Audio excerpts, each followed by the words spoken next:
Hello everyone, how are you? I hope you are doing good. So today we are going to start a very new chapter, that is linear equation in two variable. You all have studied this chapter in class 9th also. So before starting this chapter, just understand some basic of this chapter.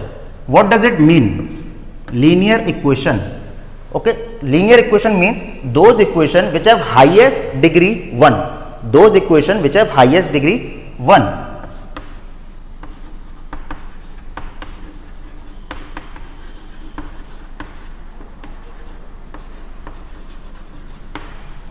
वो equation जिनमें highest degree 1 होती है उसको हम क्या बोलते हैं? Linear equation.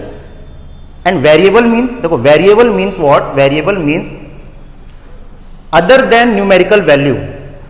Alphabets other than numerical value are considered to be as a variables. जो भी हमारे पास अल्फाबेट है A to Z, that can be considered as a variable. Clear है?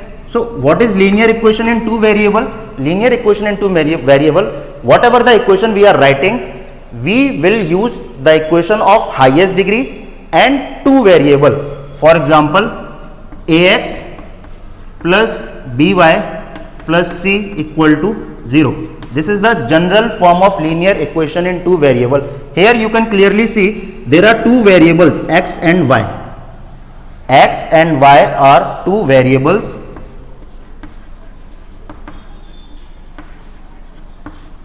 And what is the highest degree of this equation? 1.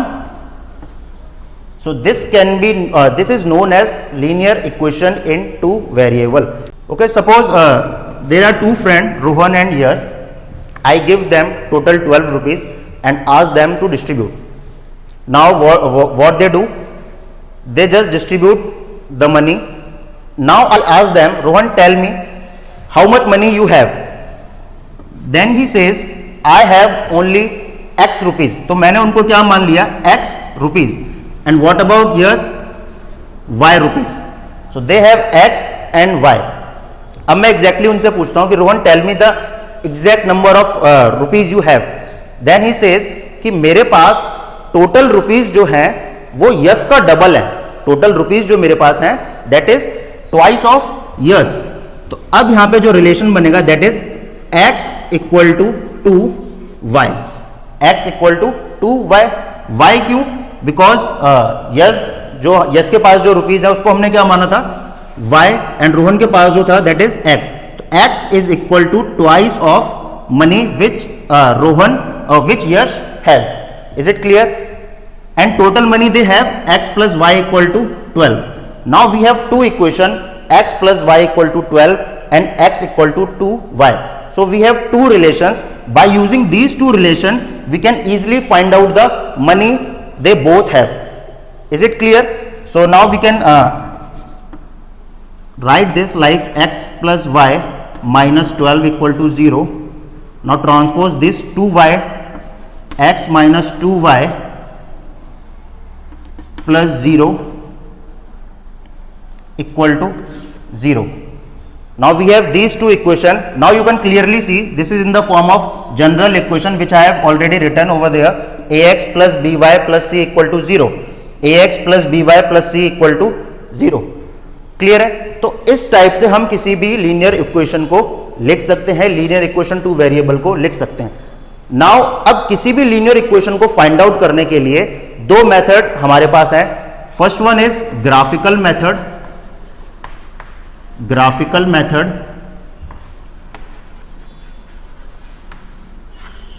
and another one is algebraic method.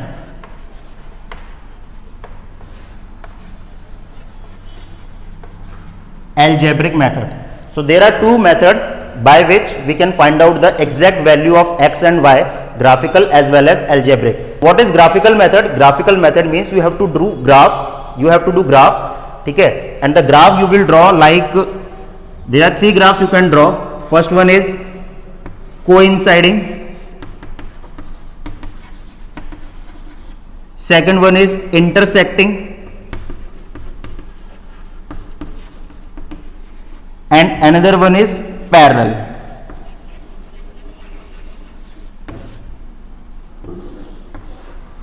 So by these three graphs you can easily find out the value of x and y.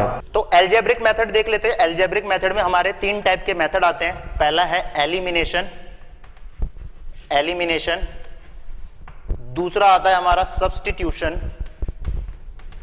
Substitution, और तीसरा method है हमारा cross multiplication, cross multiplication. ठीक है, ये तीन type के method पढ़ने हैं। इस इंट्रोडक्शन वाले वीडियो में हम अभी नहीं पढ़ेंगे, है ना, क्योंकि इनके ऊपर एक पर्टिकुलर वीडियो चाहिए, काफी लेंदी होता है ये। ग्राफिकल मेथड है, ग्राफिकल मेथड अभी देख लेते हैं कि कब हम इक्वेशंस को देख के बता सकते हैं कि किस टाइप का उनका ग्राफ बनना है ना, वो हम देख लेते हैं। तो ग्राफिकल मेथड में हमारा इंटरसेक्टिंग लाइन, कोइंसाइडिंग लाइन और पैरेलल लाइन, है ना। तो ग्राफिकल मेथड देखते हैं। ग्राफिकल मेथड में हमारा पहला है इंटरसेक्टिंग लाइन, इंटरसेक्टिंग लाइन। ठीक है, देखो इंटरसेक्टिंग लाइन के केस में याद रखना आपका एक ही सॉल्यूशन आएगा, एक ही सॉल्यूशन आता है इंटरसेक्टिंग लाइन में। तो उसको मैं लिख लेता हूं, मैं इंटरसेक्टिंग लाइन के केस में आपका यूनिक सॉल्यूशन होगा, यूनिक सॉल्यूशन। अब सर ये कैसे पता लगेगा? देखो अगर आपको दो इक्वेशन दिए ना, तो आप इक्वेशंस को देख के ही बता सकते हो कि कौन सा इंटरसेक्टिंग है, कौन सा कोइंसाइडिंग है, कौन सा पैरेलल है। अगर आपको इक्वेशन के जब आप कोफिशिएंट को सॉल्व करोगे इस तरीके से, a1 upon a2 not equal to b1 upon b2, है ना, जब आप इस टाइप से इक्वेशन के कोफिशिएंट को सॉल्व करोगे, अगर ये रिलेशन बन के आ रहा है, अगर ये रिलेशन बन के आ रहा है, फॉर एग्जांपल आपको ये इक्वेशन दी है 2x plus 3y plus 5 equal to 0, 3x plus 2y plus 6 equal to 0। अब ध्यान से देखो 2 अपॉन 3, 3 अपॉन 2, भैया नॉट इक्वल टू ही तो होंगे, बराबर तो है नहीं। तो इस टाइप से जब आपको इक्वेशन दी है जिनके कोफिशिएंट को सॉल्व करने के बाद ये रिलेशन आए नॉट इक्वल टू वाला, तो आपका जो ग्राफ बनेगा वो कैसा बनेगा? Intersecting line. कैसा बनेगा आपका ग्राफ? Intersecting line. इसको हम कंसिस्टेंट भी बोलते हैं, याद रखना। कंसिस्टेंट मतलब जब कोई ग्राफ आपको सॉल्यूशंस देता है उसको हम बोलते हैं कंसिस्टेंट। क्लियर हुआ यहां तक? तो कोइंसाइडिंग देख लेते हैं। कोइंसाइडिंग लाइन क्या होता है? कोइंसाइडिंग लाइन नाम से ही समझ में आ रहा है, एक के ऊपर एक लाइन, है ना, यानी अगर एक लाइन इस तरीके से है उसी के ऊपर दूसरी लाइन हो इस तरीके से, है ना, तो ये बन जाता है हमारा कोइंसाइडिंग लाइन। इसका भी आप पता लगा सकते हो इक्वेशन को देख के। तो इसके इक्वेशन का जो रिलेशन होता है that is a1 upon a2 equal to b1 upon b2 equal to c1 upon c2।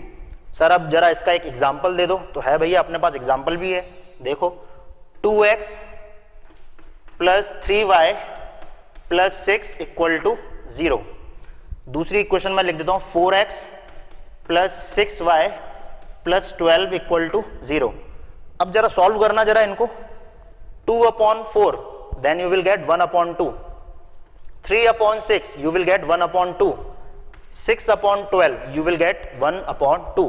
तो हम तीनों केसेस में देख रहे हैं क्या कि सारे के सारे हमारे जो कोफिशिएंट जो हमने डिवाइड किए हैं वो इक्वल है ना, a1 upon a2 equal to b1 upon b2 equal to c1 upon c2। तो इस केस में आपका जो ग्राफ बनने वाला है वो कैसे बनेगा? कोइंसाइडिंग, यानी एक लाइन बनेगी, उसी लाइन के ऊपर आपकी दूसरी लाइन भी बनेगी, है ना। इस तरीके से दो एरो बना देता हूं मैं, एक एरो पहली लाइन के लिए, दूसरा एरो दूसरी लाइन के लिए। तो इस टाइप से आपके क्या बोलते हैं, कोइंसाइडिंग लाइन बनेगी। अब ध्यान से देखो, याद रखना जहां भी ग्राफ कट करता है वहां आपको एक सॉल्यूशन मिलता है।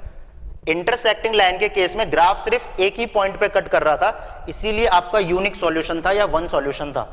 कोइंसाइडिंग के केस में आपका जो ग्राफ है हर पॉइंट पे कट कर रहा है। ध्यान से देखो, यहां भी कट, यहां भी कट, हर एक पॉइंट आपका इसी ग्राफ के ऊपर आता जा रहा है। तो इनफिनाइट मैनी सॉल्यूशन हो जाएगा इसका, है ना। तो आपके इसके पास जो सॉल्यूशन होंगे आपके पास वो कितने आएंगे? Many solution, many solution. और क्योंकि ग्राफ से आपको वैल्यू तो मिलेगी, है ना, इनफिनाइट वैल्यू मिलेंगी, तो जब वैल्यू मिलती है ग्राफ से हम तो उसको क्या बोलते हैं? कंसिस्टेंट। क्या बोलते हैं? कंसिस्टेंट। तो ये भी आपका किसका ग्राफ हुआ? कंसिस्टेंट का। क्लियर हुआ? अब लास्ट जो हमारा बचा है दैट इज पैरेलल लाइन। एक बार पैरेलल लाइन और देख लेते हैं।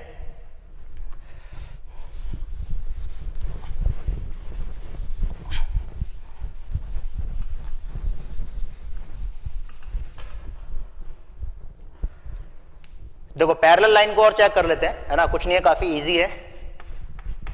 Parallel lines. अब सीधी सी बात है भाई, पैरेलल लाइन को पैरेलल क्यों कहा जाता है? क्योंकि वो दोनों लाइन के बीच में कोई कॉमन पॉइंट होता ही नहीं है ना? क्योंकि अगर कॉमन पॉइंट होगा तो वो या तो इंटरसेक्टिंग होगी या कोइंसाइडिंग होगी। तो पैरेलल लाइन क्या होती है? जो एकदम सेम डिस्टेंस है ना, सेम डिस्टेंस दोनों, अब मैं बना नहीं पा रहा हूं बट थोड़ा सा भावनाओं को समझना है ना अपनी। तो ये सेम डिस्टेंस दिख रहा है हमें, है ना, सेम डिस्टेंस, ये कहीं भी कट नहीं करेंगी। आप कितना भी इसको पृथ्वी के बाहर ले जाओ, आप इनको एक्सटेंड करते करते कहीं कट नहीं करेंगे, है ना? तो इनको हम क्या बोलते हैं? Parallel line. क्लियर हुआ? अब जैसा कि मैंने बताया था, जब आपकी लाइन इंटरसेक्ट करेगी तो आपको सॉल्यूशन मिलेगा। यहां पे लाइन इंटरसेक्ट ही नहीं कर रही है तो सॉल्यूशन कैसे मिलेगा? नहीं मिलेगा। तो यहां पे आपका जो आएगा दैट इज नो सॉल्यूशन। क्या आएगा? No solution. सर कैसे पता लगेगा?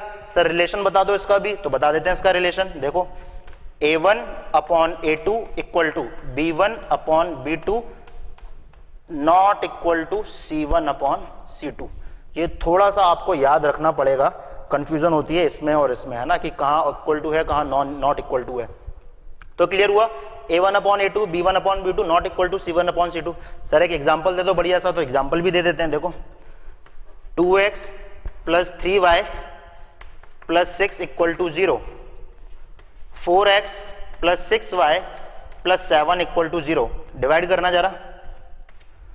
2 upon 4 1 upon 2, 3 upon 6 1 upon 2, but जब आप 6 अपॉन 7 को डिवाइड करोगे then you will not get 1 upon 2। It means they both are equal, but ये वाला जो है ये इक्वल नहीं है ना? तो यही तो रिलेशन है कि आपके स्टार्टिंग के जो कोफिशिएंट हो वो इक्वल हो, लास्ट वाला नॉट इक्वल हो। तो वो आ रहा है हमारा साफ साफ। तो इस केस में जो आपका ग्राफ बनेगा वो कैसा बनेगा? Parallel line. और सॉल्यूशन कैसा होगा? No solution. आपको कोई सॉल्यूशन ही नहीं मिलने वाला, ठीक है? और इसको हम इनकंसिस्टेंट भी बोलते हैं। क्या बोलते हैं? इनकंसिस्टेंट। क्या बताया था? कंसिस्टेंट मतलब अगर आपको कोई सॉल्यूशन मिल रहा हो किसी ग्राफ से उसको बोलते हैं कंसिस्टेंट। यहां पे कोई सॉल्यूशन ही नहीं है तो ये इनकंसिस्टेंट हुआ। तो आई होप आपको ये क्लियर हुआ होगा ग्राफिकल मेथड। एल्जेब्रिक मेथड हम इस तरीके से डिस्कस नहीं कर सकते क्योंकि उसके ऊपर हम एक अच्छे से अलग वीडियो लाएंगे। एलिमिनेशन वीडियो, एलिमिनेशन मेथड जो है उसका एक पर्टिकुलर, है ना, इस तरीके से हम। तो आई थिंक आपको क्लियर हुआ होगा ग्राफिकल मेथड, है ना? तो आई होप आज का जो लेक्चर है आपको क्लियर हुआ होगा। इंट्रोडक्शन में आज के लिए बस इतना काफी है। मिलते हैं अपने नेक्स्ट वीडियो में नेक्स्ट टॉपिक के साथ। तब तक के लिए बाय बाय, टेक केयर।